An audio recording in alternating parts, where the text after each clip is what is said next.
I'm bringing Jeff Kreisler to the stage. He's been a really wonderful supporter of ours for a couple of years. We're not really sure why. We actually met him at Caroline's Comedy Club. He was doing a great show. Come and talk about what it was, because you always know better than me, you know. And we thought he was fabulous, and we went up to him at the end of it, and we said, "Hey, would you ever do anything with us?" And he said yes, and that's kind of how it happened. What do you think? It's honey? Yeah, it's honey. Yeah, absolutely. There's nothing in it but pure honey. Ellen K, everybody! I don't Ellen want to say anything else. I just want to bring you up.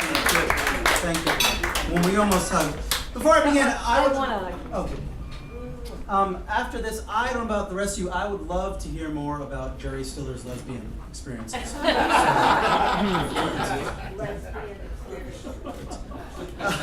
you, everybody. Good, thank you for keeping. By the way, side note, I don't know if you remember, I was part of Liz Winstead's show, the Shoot the Messenger show down in Acme.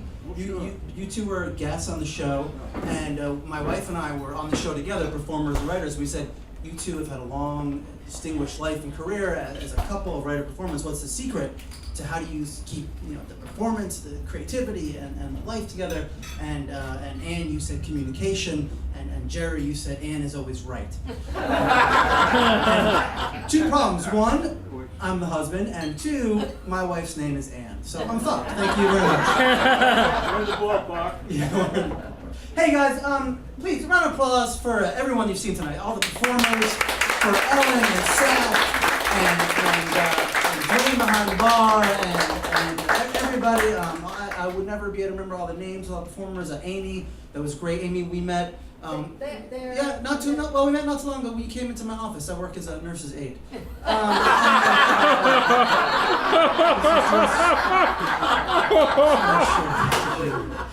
All right, so I've been watching. Okay.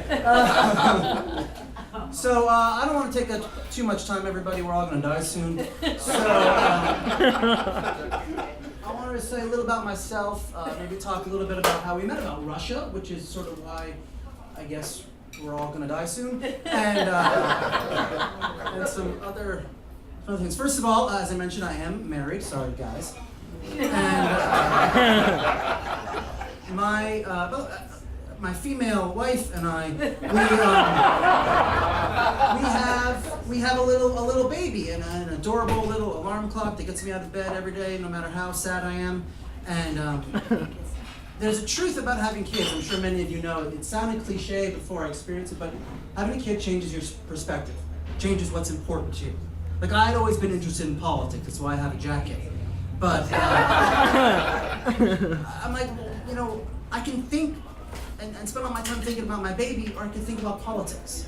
I mean, I could worry about my baby, or I could worry about someone like Chris Christie. I could obsess over this adorable little ball of blubber that spews nastiness and nonsense out of every hole in its body. It needs to be protected because it has no idea how the real world works. Or I could obsess over my baby. It's just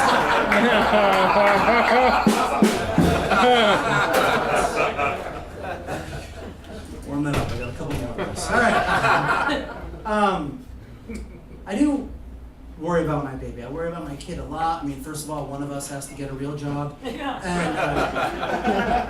worry about the challenges that are going to confront him, the challenges that are ancient and timeless, and the unknown ones. Like ancient, timeless ones, maybe religion. We see it flaring up. Like, I'm Jewish, my wife is Catholic. As you may know, if the mother's Catholic and the father is Jewish, that makes the child a cashew. Sorry, that was really nutty. I swear to God, that's it. I'm done with rim shot worthy jokes. Just help me out if I need it. I don't actually worry too much about religion. I know there's a lot in the world that's being affected, but I feel like we're a pretty secular country, or you can become secular people here. But I worry about sort of what our new religion is, and that's technology. I am honestly freaked out about technology and my kid. Like cell phones. Does anybody here not have a cell phone? What? You mean you don't have a cell phone? Burn him, he's a witch. Everybody has cell phones. My nephew has a cell phone, he's 5. Right? My grandma has a cell phone and she doesn't have real hips. You know when they find a lost tribe in the jungle? Even they're like, oh, Nanook.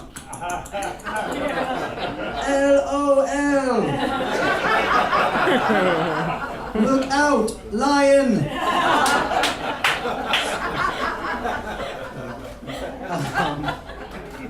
And the reason why I worry that everybody has cell phones is because of all they know about us. Right? They know who we call, who we text, where we go online. They got GPS. They know where we are all the time. They know our preferences. And everybody's all freaked out about the government spying on us. I'm not worried about the government. I'm worried about Amazon. Yeah. I mean, honestly, like, Amazon has drones, and they have this, like, precog shipping where they'll send you stuff before you order it. Like, it's true. What is a more realistic threat to your life, the life that you live every day? An unexpected visit from the CIA or an unexpected box of 50 Shades of Grey? That is worse. Right? And they are going to get in your face with all your information. Like, the best basic way will be advertising. Right? And it's going to be, like, really personal. It's not just going to be simple, like, Bing, have a Coke. It's going to be personal. Bing, have a Coke, Jeff. Yeah. Maybe that'll bring back your dad.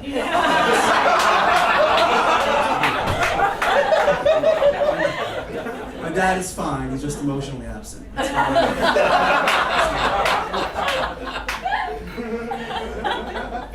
I already get ads on my phone. I don't know about anybody else. I get ads. It's just general, like, I try not to put too much info. Like, they know I'm a male above age 30. So I get all these advertisements for, like, mortgages and sexual aids. Yeah. I don't need information about mortgages. And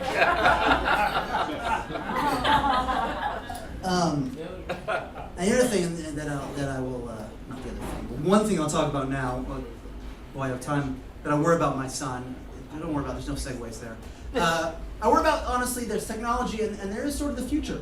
Like we see all these things that are happening around the world, and we seem safe here, but they can affect us. And the big thing, to me, is Russia. Like, I studied Russian studies in college. I studied USSR. We met at an event for Russian journalism. Does anybody here remember the USSR? Yeah, so a few people. For those of you who don't, there's some young people here. You weren't born yet? Well, that's fine. That's scary. Get out. I'll tell you, the USSR, the Soviet Union, it was a superpower. And what it was a loose group of nominally independent states, right, governed centrally by a ruling elite that controlled the government, economy, and media.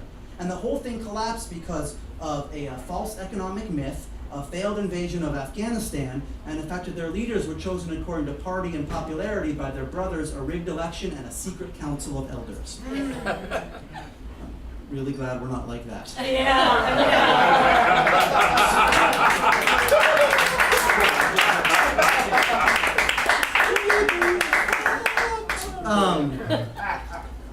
We are not like that. I think the biggest way we're not like that is what you're seeing tonight, is sort of our ability to express ourselves. And even as the voices of dissent are sort of maybe quashed or co-opted, we can still speak and say what we want and say it directly. And this is a big reason that I got into comedy, was the Soviet Union, was the difference is there was real oppression there. I mean, the Soviet people, the Russian people, for them, for centuries now, it's been the same government, just different flags. I mean, it's been oppression, and as long as they have enough food on the table, they don't revolt when they run out of food. And they never were able to express their concern in the Soviet Union. And what really, honest to goodness, I studied Russian history in college. What got me into comedy was looking at how they did express themselves and how they had to do it so covertly. And this is the second time I've ever read from this book. First time was at this event we did. This is called The Man in the Black Coat. It's Russia's literature of the absurd. Now imagine you're living in the Soviet Union, which was as oppressive as anything you can think of, particularly about the dissent. If you were known as a dissenter, you got sent to camps up in Siberia, and it was it. I want to read 3 very short stories, literally half-page stories. Russia's literature of the absurd, and this was as best as they could communicate about their real lives. This is by a gentleman by the name of Daniel Carnes, Blue Notebook number 10. There once was a red-haired man who had no eyes and no ears. He also had no hair, so he was called red-haired only in a manner of speaking. He wasn't able to talk because he didn't have a mouth. He had no nose either. He didn't even have any arms or legs. He also didn't have a stomach, and he didn't have a back, and he didn't have a spine, and he also didn't have any other insides. He didn't have anything, so it's hard to understand whom we're talking about. So we'd better not talk about him anymore. That's how they said, our lives are fucked. Story number 2, falling out old woman. An old woman fell out of a, by the way, this is the only comedy show you go to where every performer reads something. So, consider yourselves elite. All right. An old woman, I just went through puberty, an old woman fell out of a window because she was too curious. She fell and broke into pieces. Another old woman leaned out of the window and looked at the one that had broken into pieces, but because she was too curious, she also fell out the window, fell and broke into pieces. Then a third old woman fell out of the window, then a fourth, then a fifth. When the sixth old woman fell out of the window, I became fed up with watching them and went to Maltovsky Market, where they said a blind man had been presented with a knit scarf. The end. And finally, and by the way, I know it's pretty deep stuff. All right. Finally, a fable, and then after I tell the fable, I will tell a couple more traditional, funny stories. I know we're in a shot, and we'll have some awesome jazz. A fable. A certain short man said, "I'd do anything if only I could be just a little taller. If I was really good, I'd have a Russian accent, but you don't want to hear that." He had hardly finished saying this when he saw a witch standing in front of him. "What do you want?" the witch asked him. The short man stood there, and he was so frightened, he couldn't say anything. "Well," said the witch. The short man stood there and said nothing. The witch disappeared. At that point, the short man started crying and biting his nails. First he bit all the nails on his fingers, and then on those on his toes.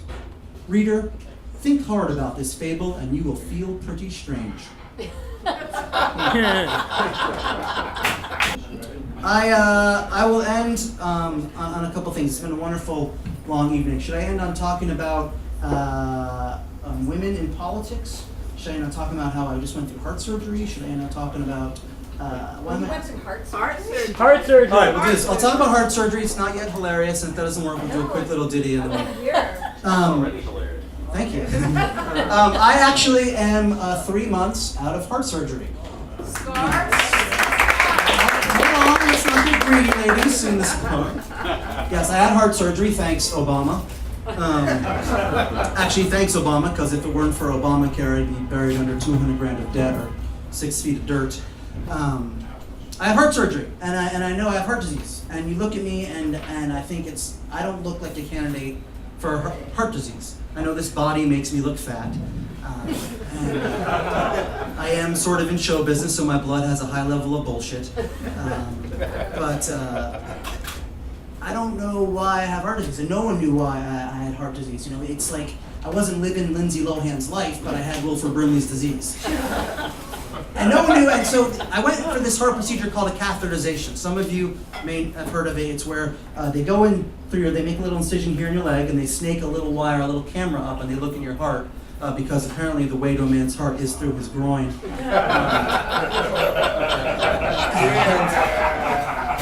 Which has always been the truth, but more to the left.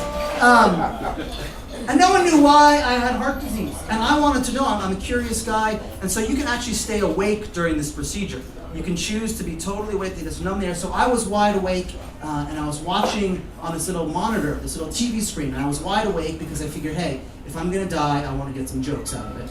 I'm watching on this screen, and I'm seeing my heart. And I'm seeing, the arteries and the blood flow and the blockages. And it's like this divinely inspired and beautifully designed machine that's supposed to pump and give life to greatness, and it's just inexplicably blocked. It was like watching C-SPAN, and I was watching it, and I want to give you guys, if you ever have the choice when you're getting surgery of any kind, heart surgery or anything else, there are 3 words you do not want to hear coming out of the doctor's technician's mouth. These are the 3 words. Sorry.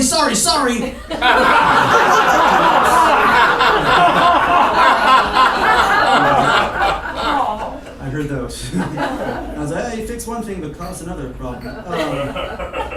It turns out it was nothing. It was like she fucked up on Words with Friends or something. I had some blockages. They put in these things called stents. which are little like sort of mesh metal things, so I'm like bionic, but not in a cool way. And I got all patched up, and now I have heart disease to deal with, and like it freaks me out a little bit for a few reasons. Number one, I want to be around. I want to provide for my kid. I mean, I haven't provided yet, but hopefully I want to provide for my kid. And what I really worry about is like science is it's incredible that we go in through our leg and I can watch my heart. Like science is amazing. And part of science is I'm now on these medications for the rest of my life. And we think they're good, but who knows what the side effects are going to be. You know, am I gonna, get like X-ray vision? It's gonna be something creepy, like I'm gonna grow breasts, which would defeat the need for the X-ray vision. I think you can see how that's beginning of a funny story. So, in conclusion,